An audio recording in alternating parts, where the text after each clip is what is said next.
Apakah kalau ta'adud atau poligami itu termasuk nikmat di dunia, bahagia di akhirat?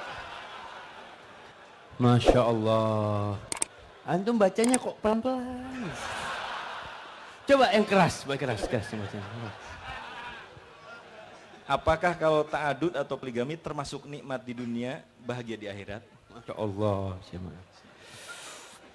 Susah jawabnya jemaah. Taib. Kalau bicara ta'adud, sejatinya Allah mengatakan fankihu ma taba lakum minan nisa mathna wa thulatha wa ruba' fa in khiftum alla ta'dilu fawahidah. Jadi ta'adud itu bisa menjadi nikmat di dunia, bahagia di akhirat, dan bisa menjadi azab di dunia dan azab di akhirat. Kembali kepada siapa pelakunya dan bagaimana dia melakukannya. Ketika dia ta'adud, poligami, nikah lebih dari satu, dan dia telah mempersiapkan istri pertamanya, udah siap, rumahnya udah siap, maka dia nikah kembali dan istri keduanya juga wanita yang soleha, insya Allah nikmat. Tapi sebagian itu menikah kedua ternyata rumah pertamanya hancur. Jadi nikmat apa jadi azab? Azab. Maka kembali ketika seorang wanita pun seperti itu sejatinya.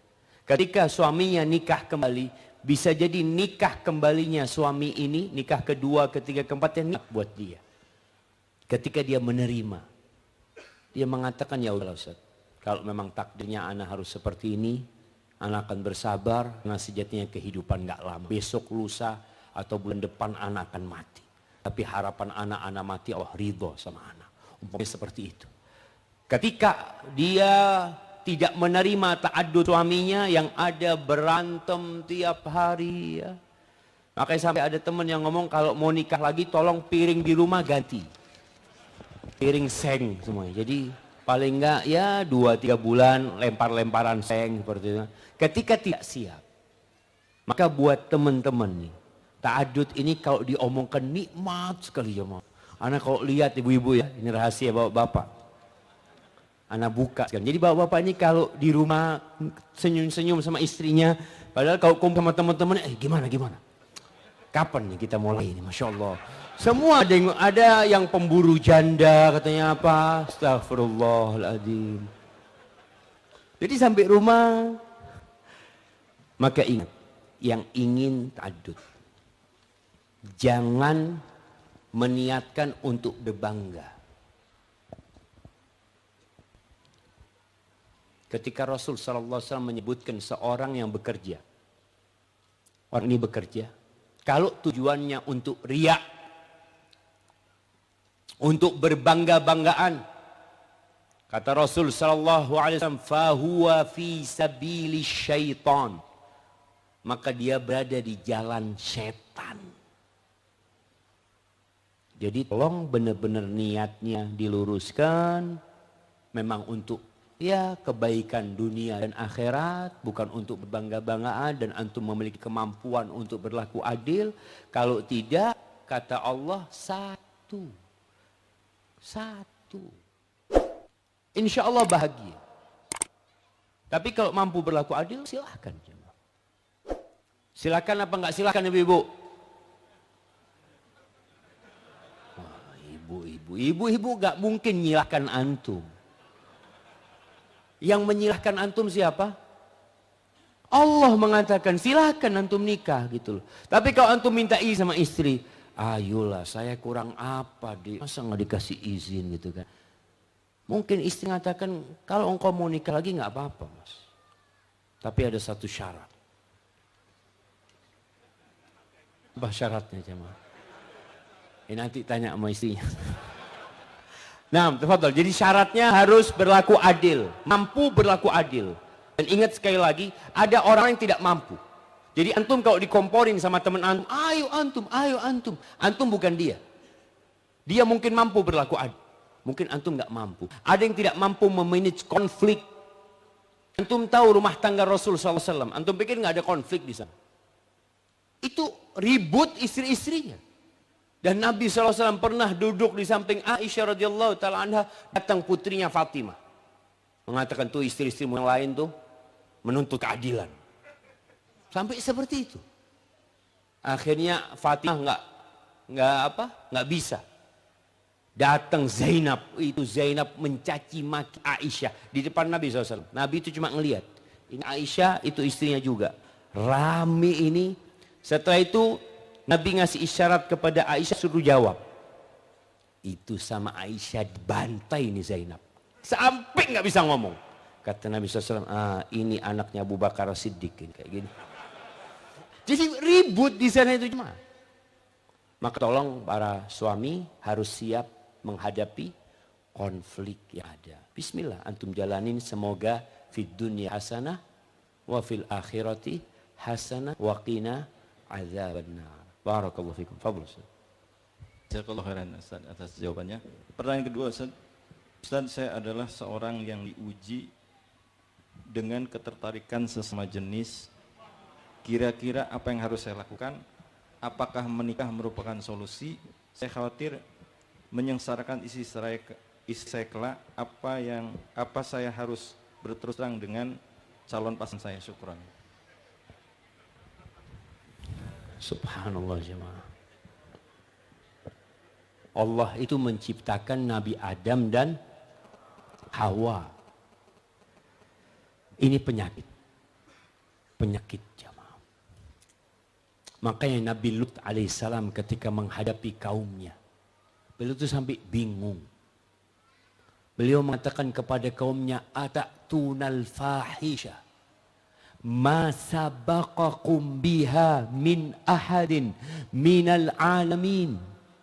Innakum lata'tunar rijala syahwatan min dunin nisa bal antum qaumun tajhalun." Kalian benar-benar orang bodoh kata. Gimana kalian mendatangi itu laki-laki dan meninggalkan perempuan? Ketika orang ini diuji tadi, ada penyakit itu di dirinya. Yang pertama, dia harus minta tolong sama Allah Azza wa Jalla. Ingat dengan firman-Nya, iyyaka na'bud wa iyyaka nasta'in. Yang kedua, berlindung dari godaan setan. Sejatinya yang membisik-bisikkan ke antum itu setan. Yang ketiga, meninggalkan tempat-tempat yang membuat antum jadi tertarik. Makanya kenapa laki-laki ini nggak boleh melihat aurat laki-laki yang lain? Sama-sama laki, nggak boleh melihat auratnya. Perempuan sama perempuan nggak boleh melihat auratnya. Karena penyakit ini kadang-kala hadir di sana jemaah. Maka antum berusaha untuk ngobatin diri antum dengan meninggalkan. Kalau antum tertarik sama fulan, kalau duduk sama fulan, ganti majelisnya, ganti sohibnya, ganti tempatnya, hijrah. Mengganti suasana. Kemudian ketika menikah nanti sama istrinya, antum, ya kalau bicara terus terang, antum minta bantuan istri. Katakan kepada dia, ana sakit seperti ini. Ana ingin ngobatin diri ana. Tolong dibantu. Tapi para laki-laki, kalau dia tidak niat untuk mengobatin dirinya, dan tidak takut sama Allah Azza wa Jal, maka ketika dia menikah pun dia mungkin akan kembali ke hal tersebut jemaah. Karena ada yang seperti itu. Maka takutlah dengan azab Allah Subhanahu wa taala. Sejatinya setan itu zayyana lahum syaitan.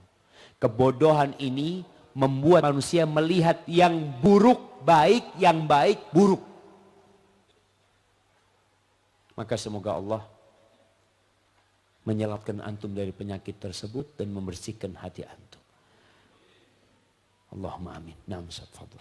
Jazakallah. Pertanyaan ketiga Ustaz. Assalamualaikum warahmatullahi wabarakatuh. Ustaz, afwan saya mau bertanya namun mungkin ini di luar tema. Orang tua saya masih beragama Katolik beliau sudah sangat tua, sangat ingin beliau masuk agama Islam. Saat ini beliau di luar Jawa, apa yang harus saya lakukan? Karena beliau lebih sering mendengar kata tetangga. Dengar pertanyaannya jemaah. Enggak Ustaz, antum terlalu kecil bacanya Ustaz. Deketin mic-nya Ustaz. Pertanyaannya, orang tua saya beragama Katolik, beliau sudah sangat tua, sangat ingin beliau masuk agama Islam. Saat ini beliau di luar Jawa. Apa yang harus saya lakukan? Karena beliau sering mendengar kata tetangga. Subhanallah jemaah, buat para anak yang pergi merantau, meninggalkan kedua orang tuanya. Ketahuilah, kebaktian terbesar anak kepada orang tua adalah bisa masuk surga bersama kedua orang tuanya. Subhanallah. Kalau cerita tadi ini mengingatkan anak dengan ceritanya Al-Auza'i. Iya, kalau anak salah Al-Auza'i. Jadi pernah di Libanon sana, Auza'i lagi bikin kajian, tahu-tahu ada orang baru datang. Ditanya oleh Auza'i, kamu dari mana kata dia? Kok baru kelihatan gitu? Dari Tustur atau Tastur. Dari Tastur, sebuah wilayah yang ada di Iran sana. Daerah sana masih banyak Majusi. Ditanya sama Auza'i, bapakmu sama orang tuamu gimana? Kata. Orang tuamu gimana? Ada bapak anak masih Majusi kata dia. Apa kata Auza'i? Coba kamu pulang. Ini mau belajar sama Auza'i. Auza'i mengatakan coba engkau pulang, mungkin bapakmu bisa masuk Islam di tanganmu. Sana engkau. Pulang di jamaah. Sampai kampungnya sakit bapaknya ternyata. Akhirnya ini anak merawat bapaknya. Dirawat bapaknya. Sampai suatu hari bapaknya mengatakan, nak, agamamu apa sih nak? Kata dia.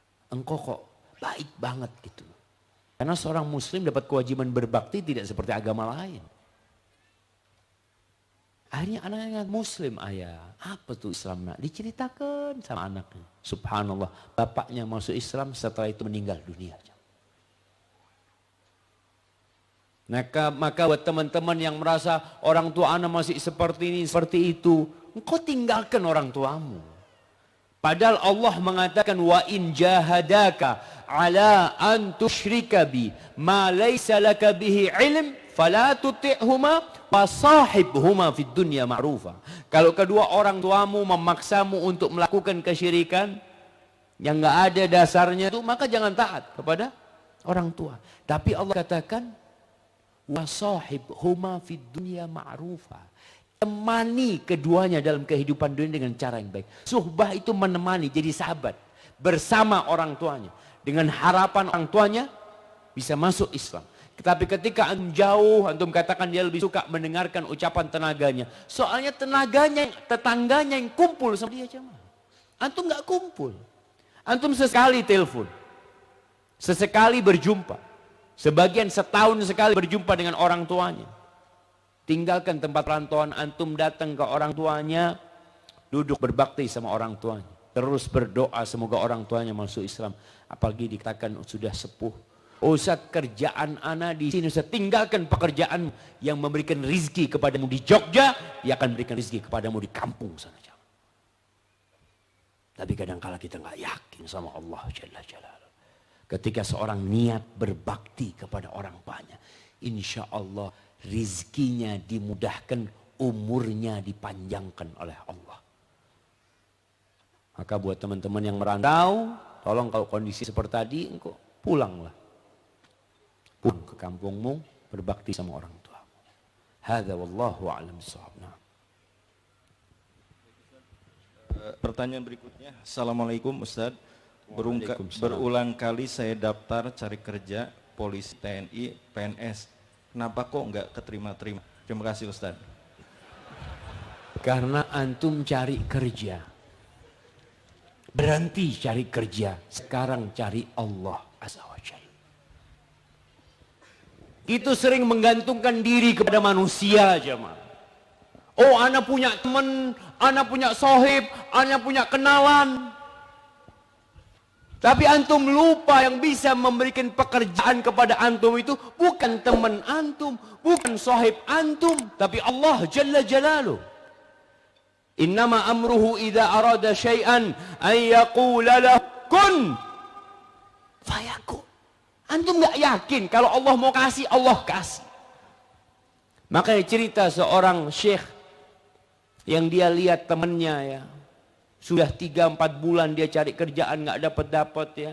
Dilihat wajahnya lesu. Tanya sama syekh ini, kau kenapa? Iya syekh, anak ini cari kerjaan. Anak udah ngomong sama fulan, anak punya kenalan, ada lobby sana, tapi sampai sekarang belum ada kabar syekh. Lalu syekh ini mengatakan, kenapa engkau tidak ketuk pintu Allah Jalla Jalaluh? Coba engkau sholat malam di sepertiga malam akhir. Sholatlah engkau. Minta sama Allah. Gantungkan semuanya kepada Allah. Katakan, ya Allah, nggak ada yang bisa bantu aku kecuali engkau ya Allah. Selesai. Subhanallah. Tuh orang setelah sholat malam besoknya, dia itu naik mobil. Sama, mau cari kerjaan lagi, ngelamar sana, ngelamar sini. Ketika dia keluar dari rumahnya, di dekat rumahnya itu ada sebuah kantor. Tidak pernah dalam benak dia akan ngelamar di tempat ini. Karena nggak punya kenalan. Dia nggak punya kenalan, gimana mau masuk sana? Sedangkan selalu orang berpikir, antum nggak akan diterima kalau nggak punya lobby. Antum nggak akan diterima kalau nggak punya flu. Selalu itu ditanamkan di benak kita. Ini orang nggak pernah ke sana karena nggak punya kenalan. Tapi dalam hati kecil dia, cobalah mungkin ada lowongan di sini. Subhanallah. Setelah sholat malam, dia mampir ke sana. Tanya sama resepsi, Mas, ada lowongan kata dia. Oh, ada kata dia. Coba ketemu bos di atas kata dia. Subhanallah. Nggak kenal sama orang ini jemaah. Dia ke atas ketemu bosnya, ngobrol sama bosnya, ditanya, pernah kerja di mana, macam dia ceritakan. Alhamdulillah kata bosnya, kita punya 2 pekerjaan, antum tinggal pilih. Mana yang antum pilih? Bayangkan, dia nggak kenal sama nih orang. Tapi karena dia cari Allah, Jalla Jalaluh, Allah kasih itu kerjaan sama dia. Dikasih pekerjaan, suruh milih dekat rumahnya.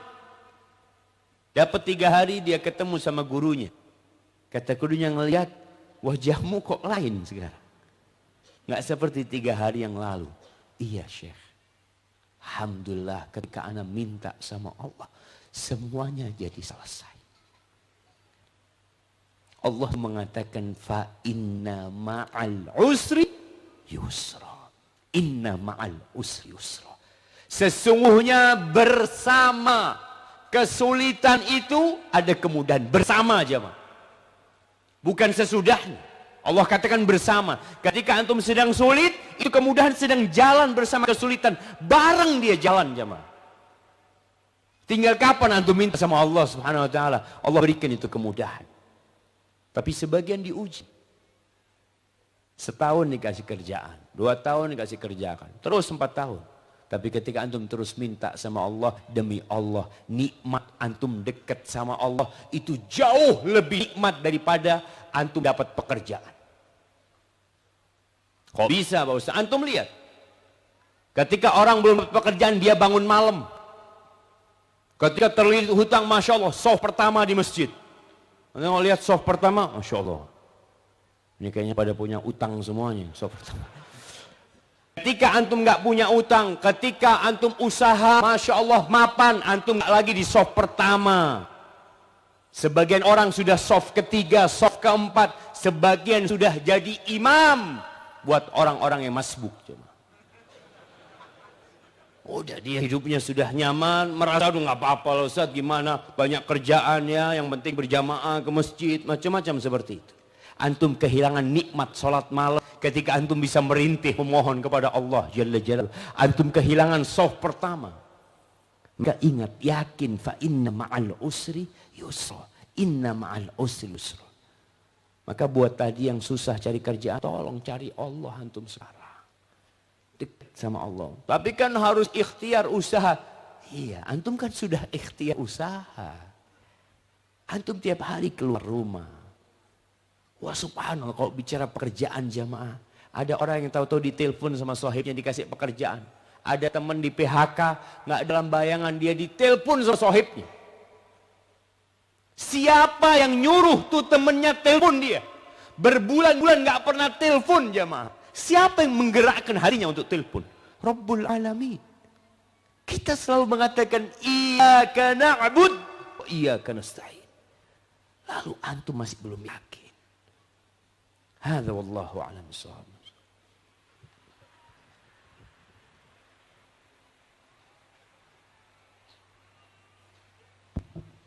Baik, pertanyaan berikutnya Ustaz.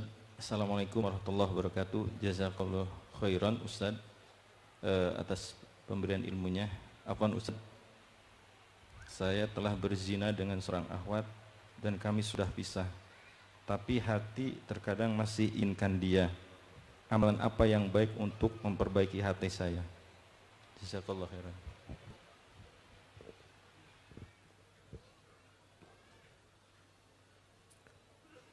Ya Allah jemaah. Semoga Allah menyelamatkan kita dari dosa zina ini jemaah. Jadi kalau bicara zina, Allah itu tidak hanya melarang zina. Tapi Allah mengatakan wala taqrabuz zina. Jangan dekat-dekat dengan zina.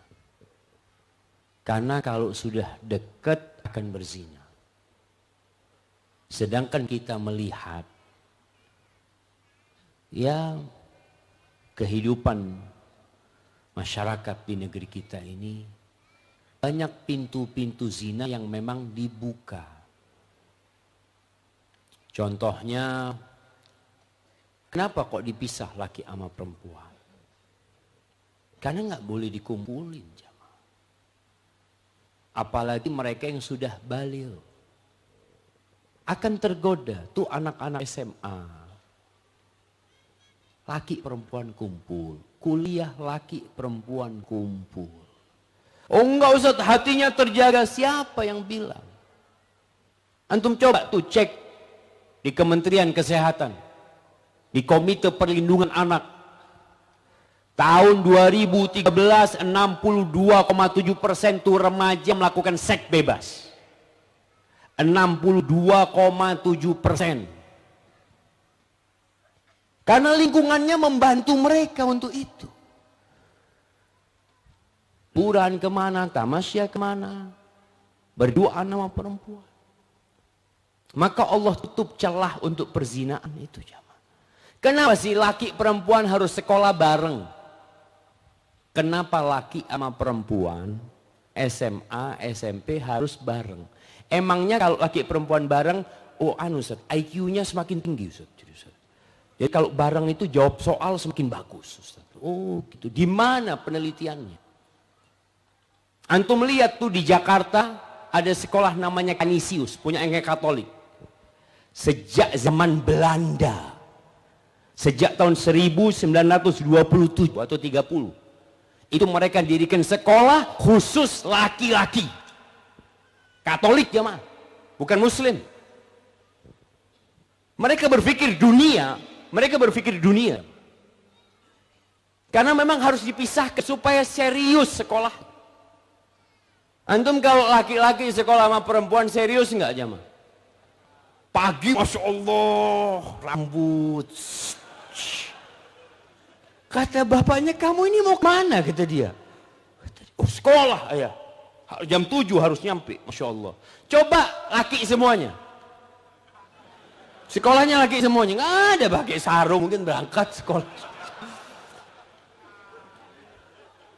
Jadi kalau bicara jamaah. Subhanallah. Sampai di Meksiko. Di Meksiko sana jamaah. Tempatnya banyak mafia.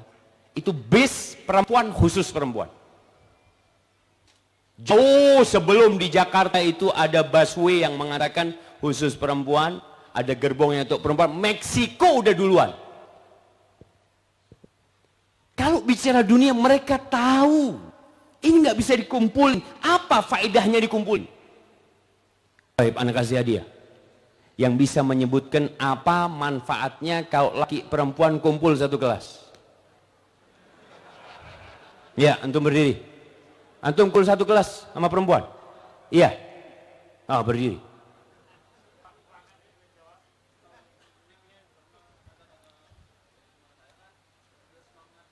Oh, biar semangat. Masya Allah.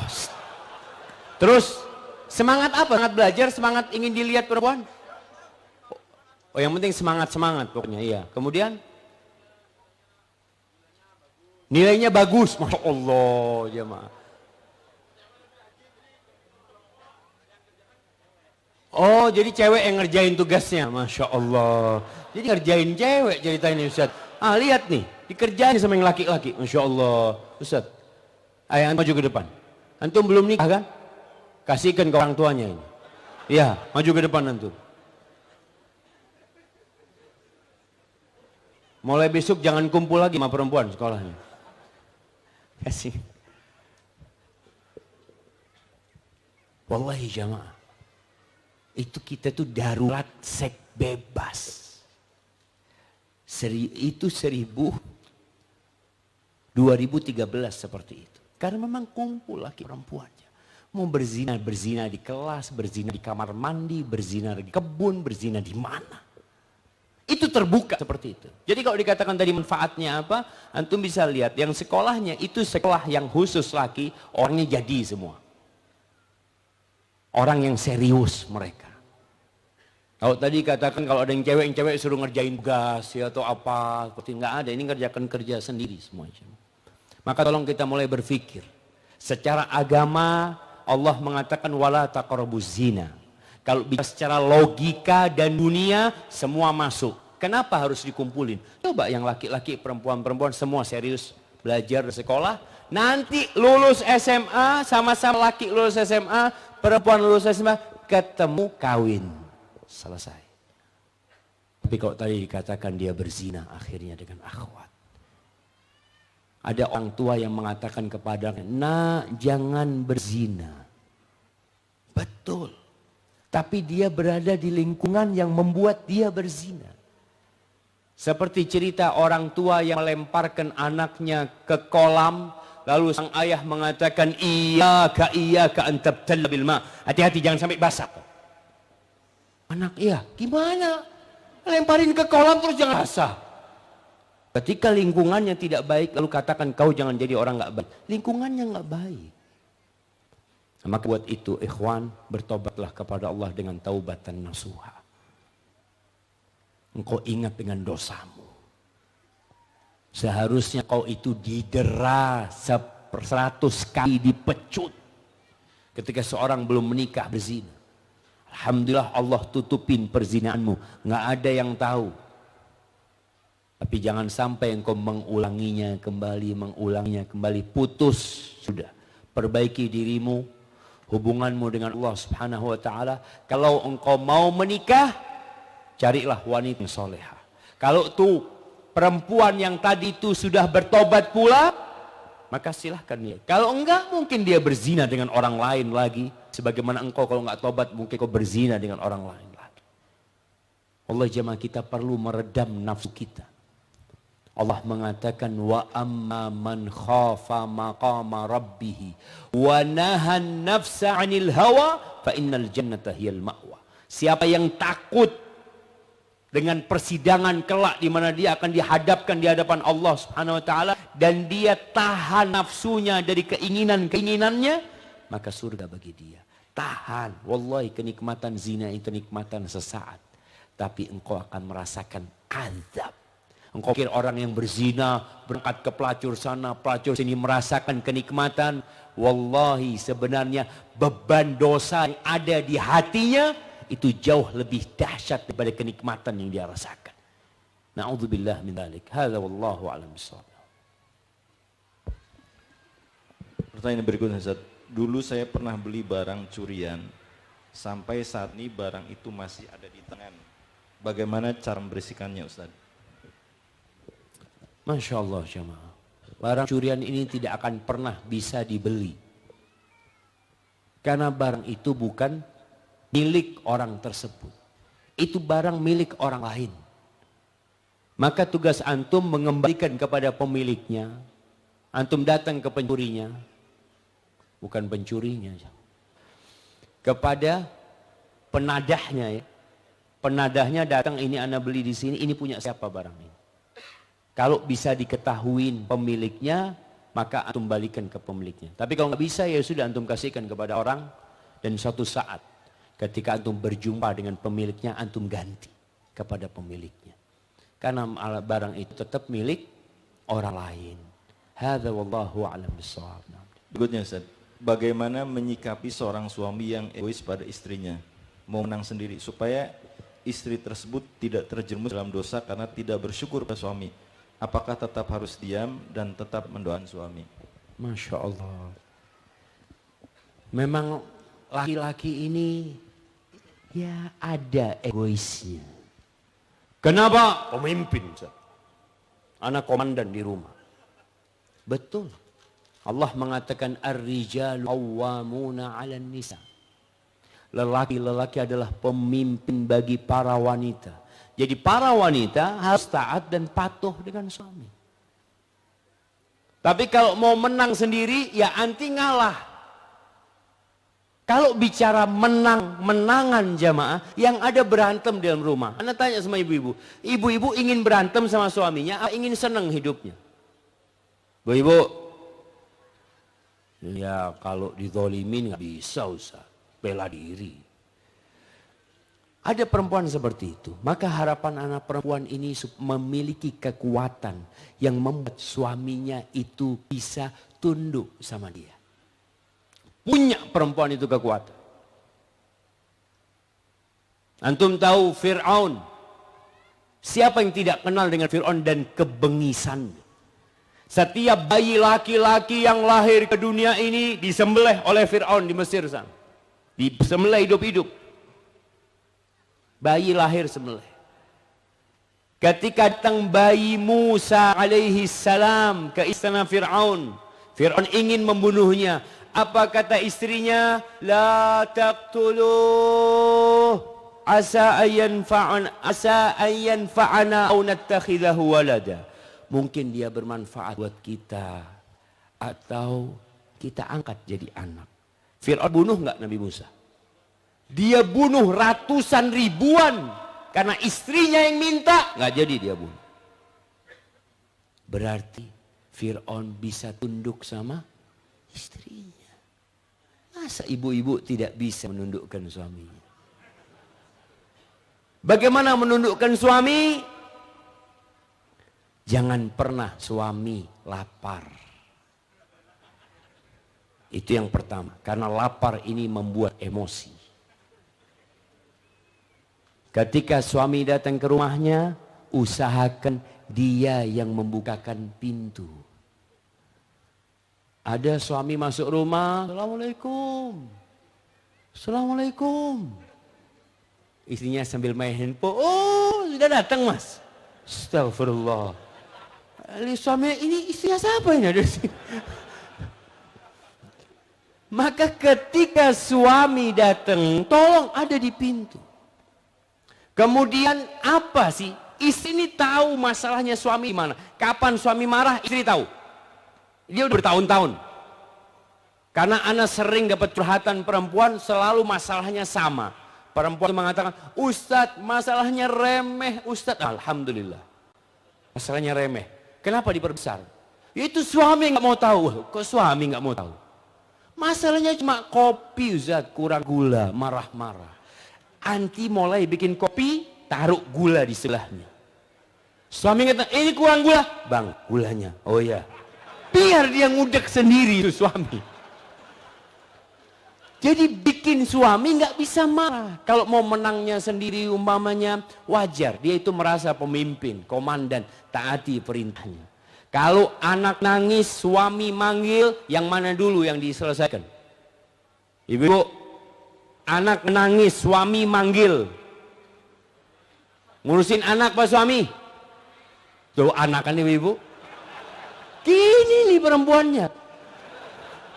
Itu suami sama, itu bayi besar, bisa marah dia. Kalau anak nangis biarin, tinggal aja.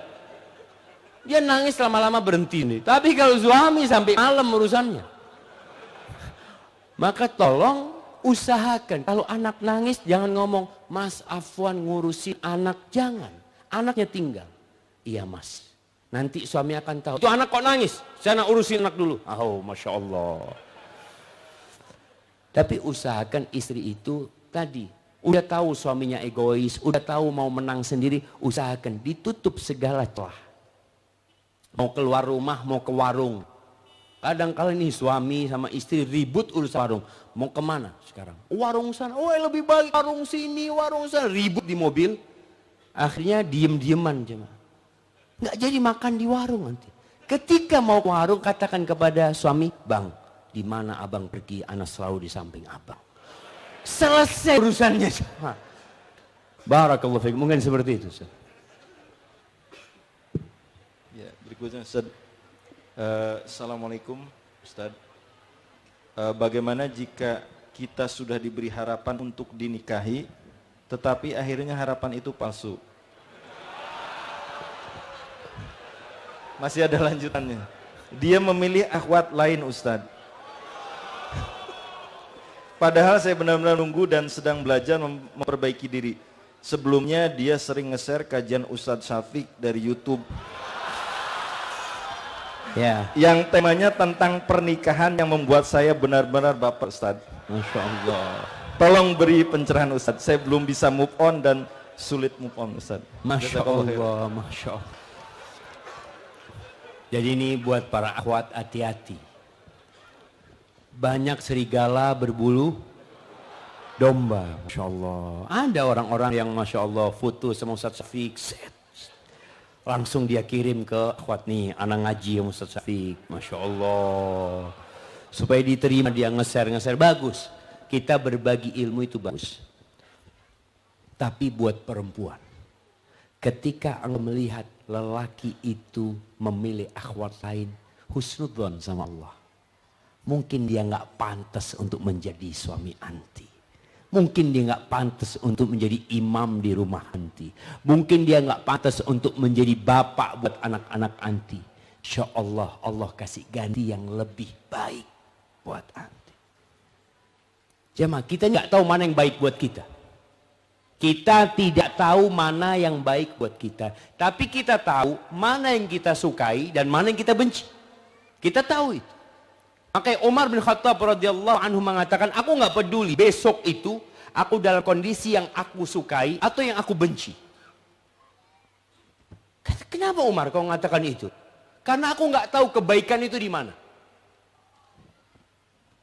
Allah Azza wa Jal mengatakan, kutiba alaikumul qital wa huwa kurhul lakum wa asa an takrahu syai'an wa huwa khairul lakum wa asa an tuhibbu syai'an wa huwa syarrul lakum wallahu ya'lam wa antum la ta'lamun.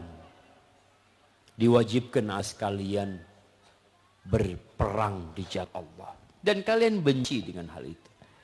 Dan bisa jadi yang kalian benci itu baik buat kalian. Dan yang kalian sukai itu buruk buat kalian. Allah tahu dan kalian nggak tahu. Maka tadi ketika dapat kondisi seperti ini, katakan qadarullah wa ma syaa fa'al. Mungkin dulu anti pantas menjadi pendamping dia sebelum anti belajar. Ketika anti udah belajar ya, udah mulai ngaji, subhanallah. Mudah-mudahan Allah memilihkan buat anti lelaki yang lebih baik dari dia. Jangan takut, ada banyak 1000 lelaki yang menunggu anti sebenarnya. Iya, yang penting kita husnudzon, perbaikin diri. Kalau bicara move on, jangan lagi melihat lelaki itu. Karena kalau tetap memandang laki-laki itu, kadang-kadang ini perempuan jamaah. Udah sakit hati sama laki-laki, masih ngikutin Instagram dia, masih dia, langsung blokir semuanya, selamat tinggal. Ya, anti bismillah, perbaikin diri anti, semoga Allah memberikan ganti yang lebih baik. Hadza wallahu a'lam bishawab. Baik Ustadz, ini pertanyaan yang terakhir. Masya Allah, udah terakhir jam berapa Ustadz? Dua Ustadz. Yang pertama, kenapa kadangkala ada orang yang ibadah biasa bisa aja tapi hartanya Masya Allah lancar jaya. Tapi yang rajin ibadah rezekinya segitu-gitu aja Ustaz. Yang kedua, saya ingin menanyakan apabila pada satu situasi hidup yang serba membingungkan, tidak pasti, dan tidak yakin apa yang harus dipilih untuk dijalani ke depan, apa yang harus dilakukan ya Ustaz? Karena ada rasa takut ketika sudah menjalani pilihan, ternyata tidak tepat dan menyesal. Terima kasih. Bingung. Nah, iya, kalau kita ngelihat ada orang yang nggak pernah sholat, nggak pernah ke masjid, fulusnya Masya Allah Ustaz, mobilnya bagus, rumahnya mewah, istrinya cantik, Allahu Akbar. Padahal dia nggak pernah beribadah Ustaz. Jamaah, antum jangan baper. Kata Nabi SAW, Inna Allaha yu'tid dunya man yuhibbu wa man la yuhibbu. Allah berbagi dunia ini pada orang yang Allah cintai dan orang yang tidak Allah cintai. Allah kasih dunia ini. Dunia ini tidak lebih dari satu sayap nyamuk. Kalau antum berpikir, kenapa tuh orang yang nggak sholat dikasih sama Allah Subhanahu wa Ta'ala? Apa arti dunia ini? Tidak lebih dari bangkai kambing. Walakin la yu'til iman illa man yuhib. Tapi Allah tidak berbagi keimanan kecuali kepada orang yang Allah cintai. Kalau antum dikasih nikmat dunia, Qarun juga dikasih nikmat dunia. Antum dikasih jabatan dan kekuasaan, Namrud dan Fir'aun juga seperti itu. Allah kasih. Lihat Nabi Musa miskin. Itu yang namanya Fir'aun dengan istananya, bahkan dia mendolimin. Jangan takjub dengan mereka. Dan Allah mengatakan, "Fala tu'jibka amwaluhum wala auladuhum." Jangan takjub.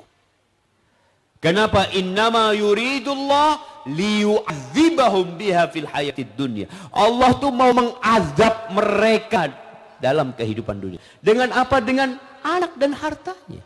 Jadi azab buat mereka. Maka ketika antum melihat seperti itu, antum ya minta sama Allah SWT.